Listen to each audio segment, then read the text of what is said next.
Hello friends, ಎಲ್ರಿಗೂ ನಮಸ್ಕಾರ. Welcome back to my channel. ಇವತ್ತು ನಾನು ಈ ವಿಡಿಯೋದಲ್ಲಿ ಸೌದಿ ಅರೇಬಿಯಾದಲ್ಲಿ ಜಿಯೋ ನೆಟ್ ಸಿಗುತ್ತಾ, ಏರ್ಟೆಲ್ ನೆಟ್ ಸಿಗುತ್ತಾ ಅಂತ ಕೇಳ್ತಾ ಇದ್ರು ಕೆಲವರೆಲ್ಲ. ಅದ್ರ ಬಗ್ಗೆ ಹೇಳ್ಬೇಕು ಅಂದ್ಕೊಂಡಿದ್ದೀನಿ. ಹೌದು, ನೆಟ್ವರ್ಕ್ ಸಿಗುತ್ತೆ, ಆದರೆ ಇಂಟರ್ನೆಟ್ ಸ್ಪೀಡ್ ತುಂಬ ಕಡಿಮೆ ಇರುತ್ತೆ. ಹಾಗಾಗಿ ನೀವು ಇಲ್ಲಿ ಸೌದಿ ಅರೇಬಿಯಾದಲ್ಲಿ ಲೋಕಲಾಗಿ ಯಾವ್ದು ಸಿಗುತ್ತೋ ಆ ಸಿಮ್ ಕಾರ್ಡ್ ತೊಗೋಬೇಕಾಗುತ್ತೆ. ಅದರಲ್ಲಿ ಕೆಲವು ಬಂದುಬಿಟ್ಟು STC, ಝೈನ್ ಮತ್ತು ಝೀಬ್ರಾ ಮತ್ತು ಮೊಬಿಲಿ, ವರ್ಜಿನ್ ಮತ್ತು ಫ್ರೆಂಡಿ, ಸೋಲೋ, ರೆಡ್ ಬುಲ್, ಈ ಥರದ್ದೆಲ್ಲ ಸುಮಾರು ಥರದ್ದು ಸಿಮ್ ಕಾರ್ಡ್ ಸಿಗುತ್ತೆ. ಆದರೆ ಎಲ್ಲ ಕಡೆ ಎಲ್ಲ ಸಿಮ್ ಕಾರ್ಡ್ಗೂ ನೆಟ್ವರ್ಕ್ ಸಿಗೋದು ತುಂಬ ಕಷ್ಟ. ಡೆಸರ್ಟ್ ಏರಿಯಾದಲ್ಲಿದ್ದೀರಾ, ಸಿಟಿಯಿಂದ ಹೊರಗಡೆ ಇದ್ದೀರಾ ಅಂತ ಹೇಳಿದ್ರೆ ಅಲ್ಲಿ ಬೇರೆ ಥರದ್ದೇ ನೆಟ್ವರ್ಕ್ ಇರುತ್ತೆ. ಅಲ್ಲಿ ಸಿಮ್ ಕಾರ್ಡು ಯಾವುದು ವರ್ಕ್ ಆಗುತ್ತೆ ಅದನ್ನ ನೀವು ನಿಮ್ಗೆ ಯಾರಾದರೂ ಗೊತ್ತಿರೋ ಹತ್ರ ಕೇಳಿ ತೊಗೋಬೇಕಾಗುತ್ತೆ. ಇನ್ನು ಬಂದು ಆಫರ್ಸ್ ಬಗ್ಗೆ ಹೇಳಬೇಕು ಅಂತ ಹೇಳಿದ್ರೆ, ಒಂದು ಮಂತ್ಗೆ ನಾವು ಮಿನಿಮಮ್ ಅಂದರೂ 100 ರಿಂದ 150 ರಿಯಾಲ್ ಪೇ ಮಾಡ್ತೀವಿ.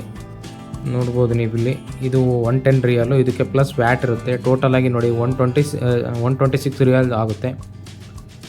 ಇದೇ ಥರ ಪ್ರತಿ ಸಿಮ್ ಕಾರ್ಡಲ್ಲೂ ಬೇರೆ ಬೇರೆ ಥರ ಆಫರ್ ಇರುತ್ತೆ. ಪ್ಯಾಕೇಜ್ ಇದಾಗಿರುತ್ತೆ, ಅದಕ್ಕೆ ಪ್ಲಸ್ ವ್ಯಾಟ್ ಇರುತ್ತೆ. ಅಂದರೆ ಟೋಟಲ್ ಈ 110 ರಿಯಾಲ್ ಅಂತ ಹೇಳಿದ್ರೆ ಇಂಡಿಯನ್ ಮನಿಲಿ 2500 ರಿಂದ 3000 ಆಗುತ್ತೆ, ವ್ಯಾಟೆಲ್ಲ ಇನ್ಕ್ಲೂಡ್ ಆಗ್ಬಿಟ್ಟು. ಮತ್ತು ಬೇರೆ ಬೇರೆ ಸಿಮ್ ಕಾರ್ಡಲ್ಲಿ ಬೇರೆ ಬೇರೆ ಥರ ಆಫರ್ ಇರುತ್ತೆ. ಇನ್ನು ಕಡಿಮೆದು ಸಿಗುತ್ತೆ, 2500 3000 ಅಂದ ತಕ್ಷಣ ಅಷ್ಟೇ ಹಾಕ್ಸ್ಕೋಬೇಕಂತ ಇಲ್ಲ. ನಿಮಗೆ ವೀಕ್ಲಿ ಪ್ಲ್ಯಾನ್ಸ್ ಬೇರೆ ಸಿಗುತ್ತೆ, ಮಂತ್ಲಿ ಪ್ಲ್ಯಾನ್ ಬೇರೆ ಸಿಗುತ್ತೆ. ಇನ್ನು ಮನೆಗೆಲ್ಲ ನೀವು ಚಿಕ್ಕ ಫೋನ್ ಇದೆ ಅವ್ರಿಗೆಲ್ಲ ಮಾಡಬೇಕು, ಲೋಕಲ್ ಕಾಲ್ ಥರ ಫ್ರೀಯಾಗಿ ಮಾತಾಡಬೇಕು ಅಂತ ಅಂದರೆ ನೀವು ಈ ಥರ ರೀಚಾರ್ಜ್ ಮಾಡಿಸ್ಕೋಬೇಕಾಗತ್ತೆ. ನೋಡಿ, ಇಲ್ಲಿ ಇಂಡಿಯಾ, ಪಾಕಿಸ್ತಾನ ಮತ್ತು ಫಿಲಿಪೈನ್, ನೇಪಾಳ, ಈ ಥರ ಬೇರೆ ಬೇರೆ ದೇಶಕ್ಕೆಲ್ಲ ಬೇರೆ ಬೇರೆ ಪ್ಯಾಕೇಜಸ್ ಇರುತ್ತೆ. ಇನ್ನು ರೀಚಾರ್ಜ್ ವಿಷಯಕ್ಕೆ ಬಂತು ಅಂತ ಹೇಳಿದ್ರೆ, ಇಲ್ಲಿ ನಾವು ಹಳೆ ಕಾಲದಲ್ಲಿ ಸ್ಕ್ರ್ಯಾಚ್ ಮಾಡಿ ಹಾಕೊತಿದ್ವಲ್ಲ, ಅದೇ ಥರ ಕಾರ್ಡ್ಸ್ ಕೂಡ ಸಿಗುತ್ತೆ. ಅದು ಬೇಡ ಅಂತ ಹೇಳಿದ್ರೆ ನೀವು ಆನ್ಲೈನಲ್ಲಿ ಕೂಡ ರೀಚಾರ್ಜ್ ಮಾಡಿಸ್ಕೋಬೋದು.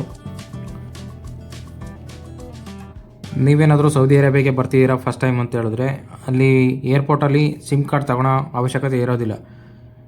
ಫುಲ್ ಎಮರ್ಜೆನ್ಸಿ ಇದೆ, ನಾವು ತೊಗೊಳ್ಳೇಬೇಕು ಅಂದರೆ ತೊಗೊಳ್ಳಿ, ಇಲ್ಲ ಅಂದರೆ ಸಿಟಿ ಒಳಗಡೆ ಬಂದ ಮೇಲೆ ತೊಗೊಳೋದಕ್ಕೆ ಪ್ರಯತ್ನ ಮಾಡಿ. ಯಾಕೆ ಅಂತ ಹೇಳಿದ್ರೆ ತುಂಬ ಕಾಸ್ಟ್ಲಿ ಮಾಡ್ತಾರೆ. ಬರೀ 35 ರಿಯಾಲ್ ಕೊಟ್ಟರೆ ಒಂದು ಸಿಮ್ ಕಾರ್ಡ್ ಕೊಡ್ತಾರೆ, ಅಷ್ಟು ಸಾಕಾಗಿರುತ್ತೆ. ಆದರೆ ಅವರು ಅದಕ್ಕೆ ಆಫರ್ ಸೇರಿಸ್ಬಿಟ್ಟು ಕೊಡ್ತಾರೆ. ಇನ್ನು ಕೆಲವರು ಇಲ್ಲ, ಚಿಕ್ಕ ಆಫರ್ ಯಾವುದೂ ಇಲ್ಲ, 30 ರಿಯಾಲ್ದು ಯಾವುದೂ ಇಲ್ಲ, 50 ರಿಯಾಲ್ ಪೇ ಮಾಡಬೇಕು, 100 ರಿಯಾಲ್ ಪೇ ಮಾಡಬೇಕು ಅಂತ ಹೇಳ್ಬಿಟ್ಟು ಪೇ ಮಾಡಿಸ್ಕೊಂಡು ನಮಗೆ ಬಕ್ರ ಮಾಡ್ತಾರೆ. ಅಂದರೆ ಅವಶ್ಯಕತೆ ಇಲ್ಲ ಅಂದರೂ ಕೂಡ ನಾವು ಪೇ ಮಾಡಬೇಕಾಗುತ್ತೆ ಅಲ್ಲಿ. ಇಲ್ಲಾಂದರೆ ಸ್ವಲ್ಪ ಹೊತ್ತು ವೆಯ್ಟ್ ಮಾಡಿ, ನಿಮ್ಮನ್ನು ಯಾರಾದರೂ ಕರ್ಕೊಂಡು ಹೋಗಿ ಬರ್ತಾರಲ್ಲ ಅವ್ರು ಸಿಟಿ ರೀಚ್ ಆದಮೇಲೆ ಸಿಟಿಲಿ ನೀವು ಯೋಚನೆ ಮಾಡಿಬಿಟ್ಟು ನೀವು ಯಾವ ಕಡೆ ಹೋಗ್ತೀರಾ ಆ ಏರಿಯಾದಲ್ಲಿ ಇದೆಲ್ಲ ಸಿಮ್ ಕಾರ್ಡ್ ಸಿಗುತ್ತಾ ಅಂತ ಹೇಳ್ಬಿಟ್ಟು ತೊಗೋಬೇಕಾಗುತ್ತೆ. ನಮ್ಮ ಇಂಡಿಯಾ ಥರ ಎಲ್ಲ ನೆಟ್ವರ್ಕು ಎಲ್ಲ ಏರಿಯಾದಲ್ಲೂ ಸಿಗೋಲ್ಲ ಇಲ್ಲಿ. ಇನ್ನು ರೀಚಾರ್ಜ್ ವಿಷಯ ಬಂದು ಇಷ್ಟ ಆಯಿತು. ಇನ್ನು ಕೆಲವು ಡೆಸರ್ಟ್ ಕಡೆ ಎಲ್ಲ ವೈಫೈ ರೂಟ್ರ್ ಯೂಸ್ ಮಾಡ್ತೀವಿ. ಯಾಕೆ ಅಂತ ಹೇಳಿದ್ರೆ ಅಲ್ಲಿ ನೆಟ್ವರ್ಕ್ ತುಂಬ ಚೆನ್ನಾಗಿ ಸಿಗೋದಿಲ್ಲ. ಹಾಗಾಗಿ ರೂಟ್ರಿಗೆ ಸಿಮ್ ಹಾಕ್ಬಿಟ್ಟು ಯೂಸ್ ಮಾಡ್ತಾ ಇರ್ತೀವಿ.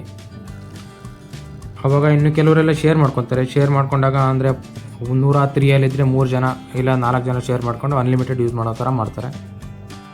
ಸೌದಿ ಅರೇಬಿಯಾದಲ್ಲಿ 1 GB ನೆಟ್ಗೆ 600 ರೂಪಾಯಿ ಆಗುತ್ತೆ. ಮಿನಿಮಮ್ 500 ರಿಂದ 600 ರೂಪಾಯಿ ಆಗುತ್ತೆ. ನೀವು ಇಲ್ಲಿ ನೋಡ್ಬೋದು, 2 GB ಡೇಟಾಗೆ 600 ರೂಪಾಯಿ ಆಗುತ್ತೆ. 25 ರಿಯಾಲ್ ಅಂತ ಹೇಳಿದ್ರೆ 550 ರಿಂದ 600 ರೂಪಾಯಿ ಆಗುತ್ತೆ. ಈ 600 ರೂಪಾಯಿಗೆ ನಮ್ಮ ಇಂಡಿಯಾದಲ್ಲಿ 3 ತಿಂಗಳು ಯೂಸ್ ಮಾಡ್ಬೋದು. ತುಂಬ ಕಾಸ್ಟ್ಲಿ ಆಯಿತು ಅನಿಸುತ್ತೆ. ಇನ್ನು ಇಲ್ಲಿ ಡೇಟಾ ಬಂದುಬಿಟ್ಟು ಸೋಷಿಯಲ್ ಡೇಟಾ ಬೇರೆ ಮತ್ತು ರೆಗ್ಯುಲರ್ ಡೇಟಾನೇ ಬೇರೆ. ಸೋಷಿಯಲ್ ಮೀಡಿಯಾ ಡೇಟಾ ಅಂತ ಹೇಳಿದ್ರೆ ಅದರಲ್ಲಿ ಫೇಸ್ಬುಕ್ಕು, ವಾಟ್ಸಪ್ಪು, ಯೂಟ್ಯೂಬು ಇದೆಲ್ಲ ಬೇರೆ ಬರುತ್ತೆ.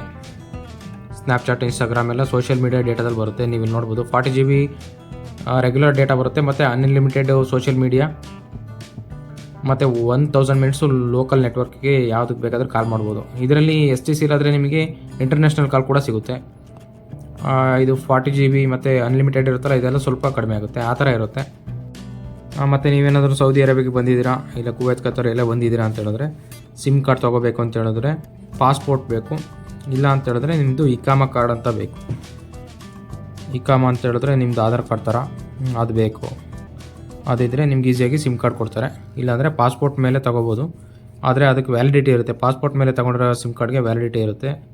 ಅದನ್ನು ಇಷ್ಟು ತಿಂಗಳು ಅಂತ ಇರುತ್ತೆ, ಆ ತಿಂಗಳೊಳಗಡೆ ನೀವು ರಿನ್ಯೂವಲ್ ಮಾಡಿಸ್ಬೇಕು. ಮೀನ್ಸ್ ಇಕಾಮಾ ಕಾರ್ಡಿಂದ ಅಪ್ಡೇಟ್ ಮಾಡ್ಕೋಬೇಕು. ಓಕೆ ಫ್ರೆಂಡ್ಸ್, ಗೊತ್ತಾಯ್ತಲ್ವಾ? ಟೋಟಲಾಗಿ ಸೌದಿ ಅರೇಬಿಯಾದಲ್ಲಿ ಜಿಯೋ ಮತ್ತು ಏರ್ಟೆಲ್ಗೆ ನೆಟ್ವರ್ಕ್ ಸಿಗುತ್ತೆ. ನಿಮಗೆ 3 ತಿಂಗಳಿಗೊಂದ್ಸಲ ರೀಚಾರ್ಜ್ ಮಾಡಿಸ್ಕೊಂಡು ಡೆಡ್ ಆಗದಿರೋ ಥರ ನೋಡ್ಕೋಬೇಕು. ಈ ವಿಡಿಯೋದಲ್ಲಿ ನನಗೆ ಗೊತ್ತಿರೋಷ್ಟು ಮಾಹಿತಿ ನಾನು ಕೊಟ್ಟಿದ್ದೀನಿ. ಈ ವಿಡಿಯೋ ನಿಮಗೆ ಇಷ್ಟ ಆಗಿರುತ್ತೆ ಅಂತ ತಿಳ್ಕೊತೀನಿ. ಇದೇ ಥರ ನೀವು ಸೌದಿ ಬಗ್ಗೆ ತಿಳ್ಕೋಬೇಕು ಅಂತ ಹೇಳಿದ್ರೆ ಈ ಚಾನಲ್ಗೆ ಸಬ್ಸ್ಕ್ರೈಬ್ ಮಾಡ್ಕೊಳ್ಳಿ. ಹಾಗೆ ಲೈಕು ಶೇರು ಕಮೆಂಟ್ ಮಾಡಿ. ನಿಮ್ಗೆ ಗೊತ್ತಿರೋಗೆ ಈ ವಿಡಿಯೋನ ಶೇರ್ ಮಾಡಿ. ನೀವು ಯಾರಾದರೂ ಸೌದಿ ಅರೇಬಿಯಾಗೆ ಬರ್ತಿದ್ದೀರಾ ಅಂತ ಅಂದರೆ ಈ ಚಾನಲ್ಗೆ ಸಬ್ಸ್ಕ್ರೈಬ್ ಮಾಡಿಕೊಂಡ್ರೆ ತುಂಬ ಹೆಲ್ಪ್ ಆಗುತ್ತೆ. ಮುಂದಿನ ವಿಡಿಯೋದಲ್ಲಿ ಸಿಗೋಣ.